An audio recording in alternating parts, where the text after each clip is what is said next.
I still remember that night like it just happened. The lights, the music, the laughter, it all felt perfect until everything changed. I had no idea that the party I thought was a celebration of my marriage was actually the moment my world would fall apart. My name is Lena Carter. I'm 32 from Austin, Texas, and for a long time, I believed I was happily married. My husband, Ethan, had a way of making everything look perfect. He was confident, charming, and everyone seemed to adore him. He would always hold my hand in public, kiss my forehead, and tell people how lucky he was to have me. I used to think I had found my forever person. Our life looked like something out of a magazine. We had a cozy house, weekend dinners with friends, and plans for the future that made me smile every time I thought about them. But sometimes, when things seem too perfect, it's because something is being hidden behind the smiles. Ethan started to change slowly. He worked longer hours and often came home smelling like a perfume I didn't wear. When I asked about it, he'd laugh and tell me I was imagining things. I tried to believe him because the alternative, that he was lying, hurt too much.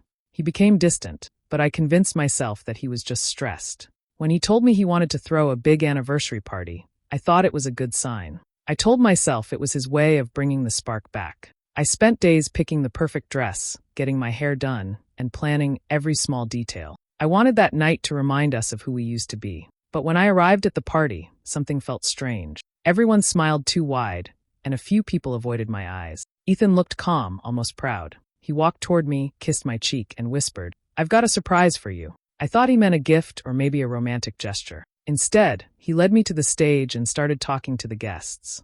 He thanked everyone for coming, saying it was a special night to celebrate truth and new beginnings. I stood there, smiling nervously, waiting for him to finish. Then he turned to me and said, "Lena, it's time we stop pretending." Someone handed me an envelope. Inside were divorce papers, my own name, my own signature line waiting for me. I froze. My heart pounded so hard I could barely hear the whispers around me. Ethan didn't even look sorry. He just stood there, watching me fall apart in front of everyone. In that moment, I realized the man I thought I knew never really existed. I wasn't at a celebration. I was at my own ending. And the cruelest part?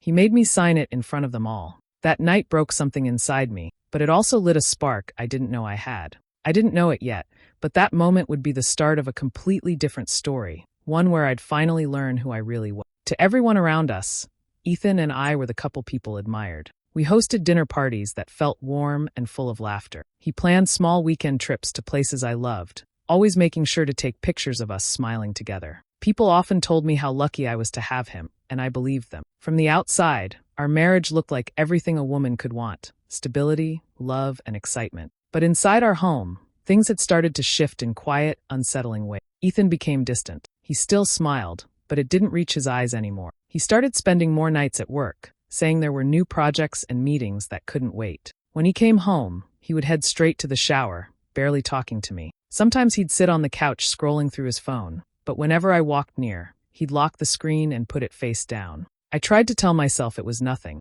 Maybe he was just tired or stressed. But when I reached out to hold his hand or talk about our day, he'd sigh and say, "Lena, not now. I'm exhausted." It became a pattern, me trying to connect, and him pulling further away. I remember one evening when I asked him directly, "Is something wrong? Have I done something?" He didn't even look up from his phone. "You're being paranoid again. Not everything is about you." His tone was sharp, and it stung.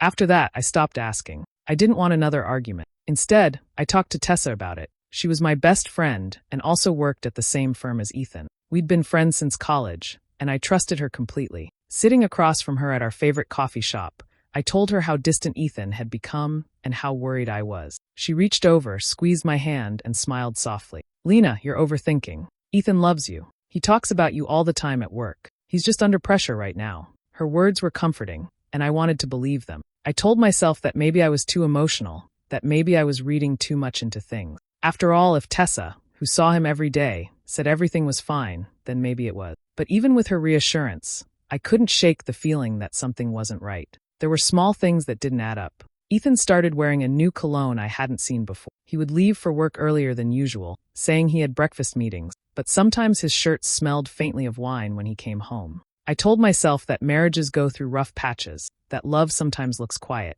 I wanted to hold on to what we had, even if it meant ignoring the voice in my head that kept whispering something was wrong. Looking back, that was the moment I should have seen the cracks forming. Not the loud kind, but the silent ones that spread slowly until everything eventually breaks.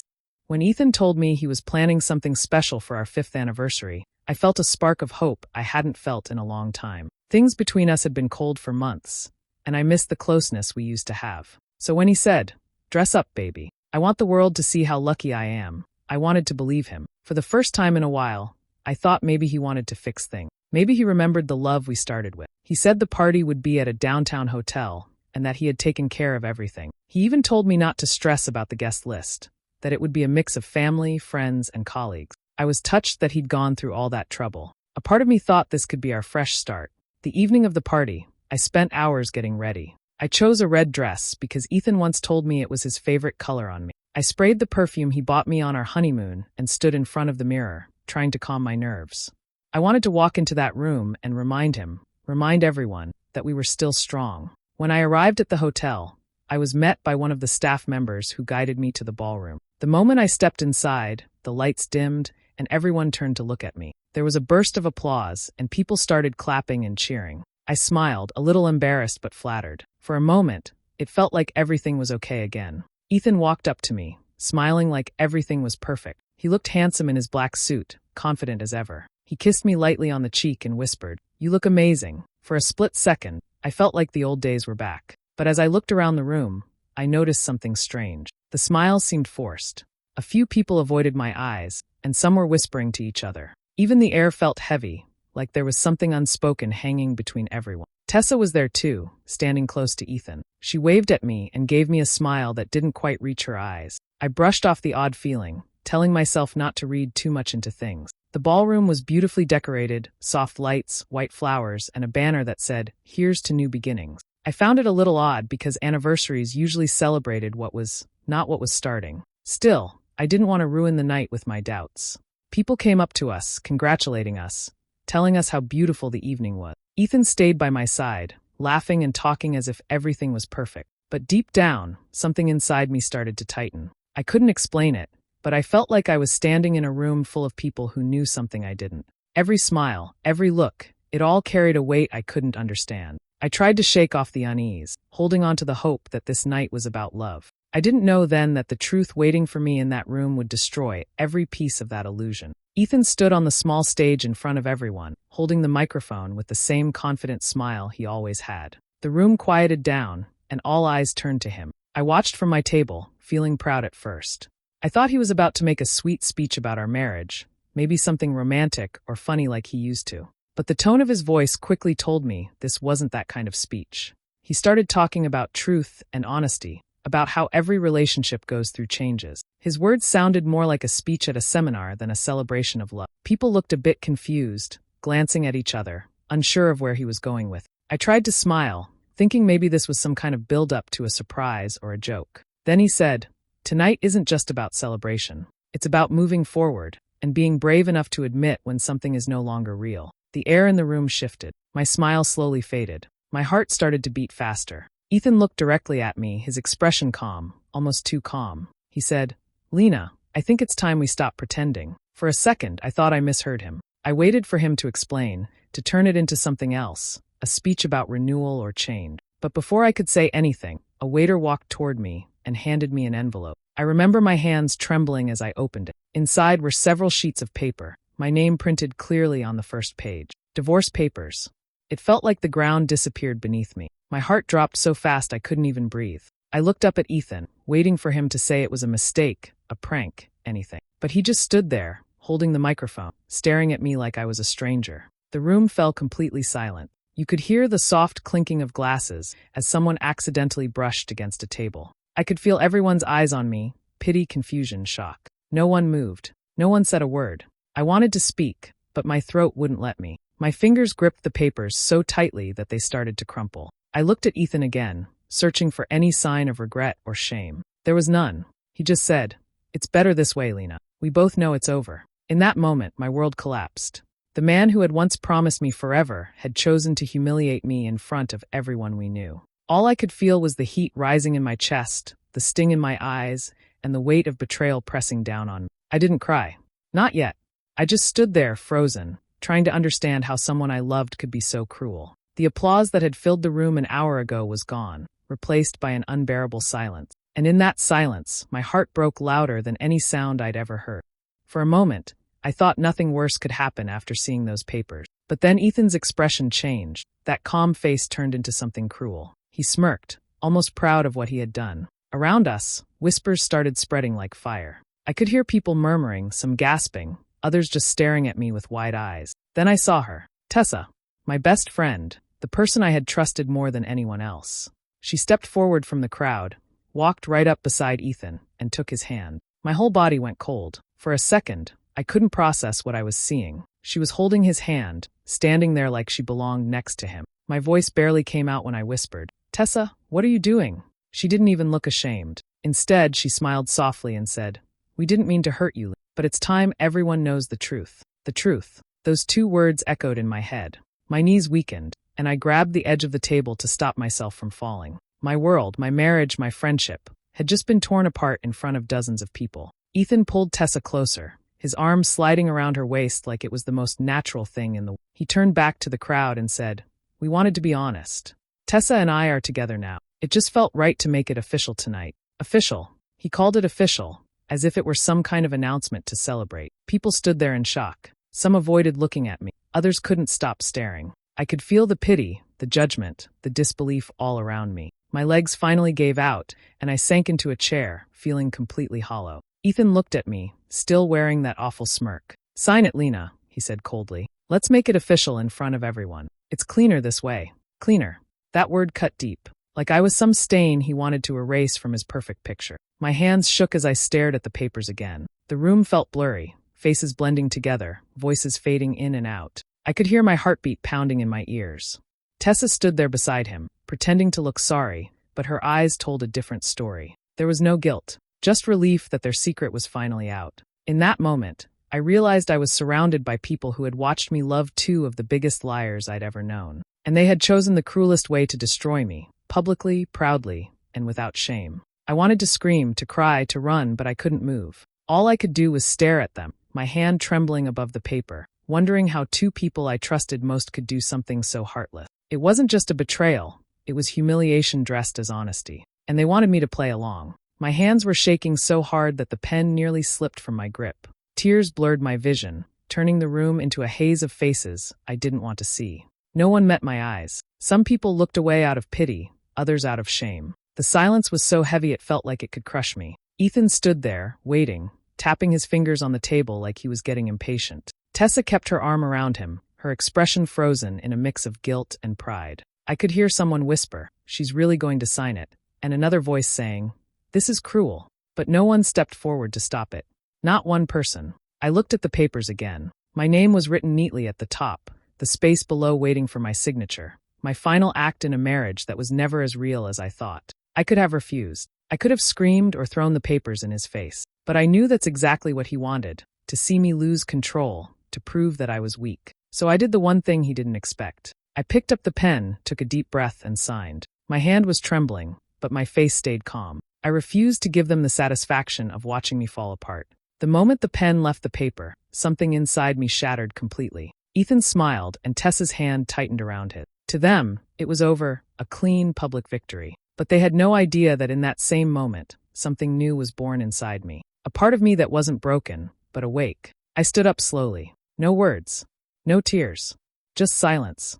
My heart was pounding, but I held my head high. Ethan tried to say something, maybe to look like he cared, but I didn't wait to hear it. I turned and walked out of the ballroom. Each step felt heavier than the last, but I kept walking. Outside, the cold air hit my face, and that's when the tears finally came. I walked to my car, my vision blurry, my hands numb. I sat there for a long time, staring at nothing, trying to understand how everything I believed in had turned into a public show. That night, I drove away without telling anyone where I was going. I didn't answer the calls or messages that followed. I didn't owe anyone an explanation. My life as I knew it had ended, but somehow, I didn't feel completely defeated. Something deep inside me had changed. The pain was still raw, but under it, there was a spark, a quiet determination I had never felt before. They had humiliated me, yes, but I promised myself right there in that car that this wouldn't be the end of my story. I would rebuild. I would rise. And most importantly, I would make sure Ethan and Tessa never forgot the woman they tried to destroy. In the weeks that followed, I disappeared from everything that reminded me of my old. I didn't tell anyone where I was going. I didn't want pity, questions, or fake sympathy. I sold the house Ethan and I had shared. Every corner of it carried memories that felt too heavy to live with. The kitchen where we laughed, the living room where we danced, the bed where I once believed I was loved. It all meant nothing now. My lawyer handled the paperwork quietly. I took what was legally mine, half of everything we had built together. For years, I had helped Ethan with his business, managing finances, making sacrifices, and supporting his dreams. So, when I walked away with my share, it wasn't revenge, it was justice. Once everything was settled, I packed my bags and moved to Denver. It was far enough to start over and quiet enough to think. I rented a small apartment overlooking the mountain. The mornings were peaceful, and for the first time in months, I could breathe without feeling like I was drowning. At first, the silence felt strange. No arguments, no fake smiles, no eyes watching me fall apart. Just quiet. Some nights, I sat by the window, replaying everything in my mind, the lies, the betrayal, the humiliation. I would ask myself how I hadn't seen it sooner, how I had trusted people who were already planning to hurt me. But over time, I stopped blaming myself. I started therapy, something I had never thought I'd need. The first few sessions were hard. I could barely talk without crying. My therapist asked me simple questions that hit deep. When did you stop putting yourself first? And what did loving him cost you? Those questions stayed with me long after the sessions ended. Through those talks, I began to see things clearly. The worst part of losing Ethan wasn't the end of the marriage. It was realizing how much of myself I had lost trying to keep it alive. I had ignored my own pain, silenced my doubts, and accepted less than I deserved because I was afraid of being alone. That truth hurt more than anything Ethan or Tessa had done. But once I faced it, I started to feel stronger. I began doing small things just for me, long walks, cooking meals I loved, reading before bed. I started to feel like a person again, not just someone's wife or someone's mistake. Each day, I grew a little calmer, a little clearer. I didn't want to rush into revenge or anger. I wanted to rebuild from the inside out. Because the truth was, healing was the most powerful form of revenge there was. By the time a few months passed, I wasn't the same woman who had walked out of that ballroom in tears. I was quieter but stronger. My pain had turned into focus. And beneath that calm surface, a storm was quietly forming, one that Ethan and Tessa would never see coming. One morning, as I was sipping coffee by the window in my small Denver apartment, I remembered something that had been buried under all the pain: the money. Years ago, after my parents passed away, they left me a large inheritance. I had trusted Ethan to manage it. He told me he'd invest it wisely to build our future together. At the time, I never doubted him. Love made me blind, and trust made me careless. But now, with a clearer mind, I started wondering where that money really went. So I called a lawyer, one of the best in financial cases. Her name was Amelia Reed, a sharp, confident woman who spoke with quiet power. When I told her my story, she listened carefully and said, "If he used your inheritance for business without legal agreements, we might have something." That single sentence sparked the beginning of my revenge. We began digging. Amelia and her team went through old bank statements, company contracts, and financial transfers. The more they looked, the worse it got. Ethan hadn't just used my money. He had transferred large sums under both our names, but signed everything himself. He'd even forged my signature on multiple documents to secure business loans. Each discovery felt like reopening a wound, but also like taking back a piece of power that he'd stolen from me. Amelia filed to reopen all the accounts tied to his company. Because my inheritance had funded the business, I had a legal claim to a significant portion of it. Ethan didn't know any of this was happening. A few months later, the investigation officially began. Auditors went through his records, and lawyers started asking questions he couldn't answer. His partners began to distance themselves. Rumors spread about forged signatures and missing documents. Ethan's perfect image was cracking, and fast. Around the same time, Tessa's world started to fall apart too. She had been promoted to a high position in the company after Ethan left his marriage, but when the investigation reached her department, things got complicated. Some of the fake documents were processed under her supervision. Suddenly, her dream job was under review, and people started whispering about how she might have known more than she claimed. Through it all, I stayed silent. I didn't reach out, didn't gloat, didn't warn anyone. They had no idea I was behind the scenes, watching every piece of their perfect life collapse. I didn't need to yell or confront them. The truth was doing that for me. When Amelia called one evening to tell me Ethan's assets were frozen pending investigation, I felt a calm I hadn't felt in months. I didn't smile or celebrate. I just sat quietly, letting it sink in. Justice wasn't loud. It was quiet, steady, and inevitable. For years, Ethan made me feel powerless. But now, every step of this process reminded me that I wasn't weak. I had simply trusted the wrong person. And now that trust was the very thing destroying him. They thought they'd broken me that night at the party. What they didn't know was that it was the night I started learning how to fight back, smart, silent, and unstoppable. It was a cold morning when I heard the knock on my door. I wasn't expecting anyone, and for a moment, I thought it might be a mistake. But when I looked through the peephole, I froze.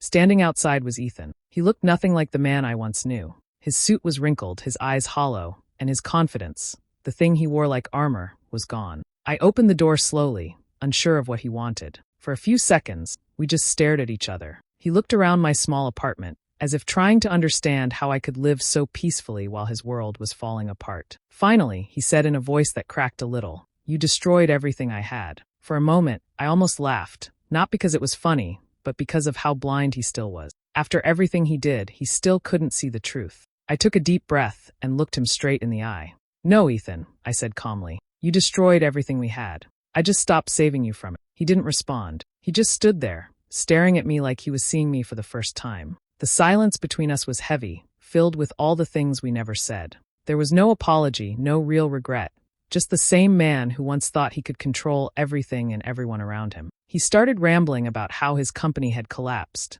how investors pulled out after the fraud investigation, and how no one wanted to work with him anymore. He said Tessa had left him too, claiming she couldn't handle the pressure. I wasn't surprised. Their love had never been built on loyalty, just greed and excitement. And when the money ran out, so did she. I listened quietly as he tried to make excuses, blaming the lawyers, the partners, even the system. He still couldn't admit that the reason his life had crumbled was because of his own choices. When he finally stopped talking, he looked at me with desperate eyes and asked, "Are you happy now?"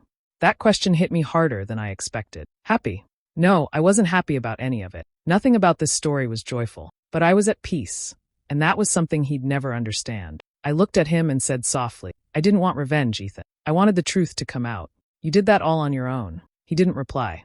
He just looked down, nodded slightly, and walked away. As I watched him leave, I felt a strange mix of sadness and relief. I had loved him once deeply and honestly, but that love was gone now, replaced by something stronger, clarity. A few weeks later, I heard through the lawyer that Ethan had filed for bankruptcy. His name, once respected, had become a warning in business circles.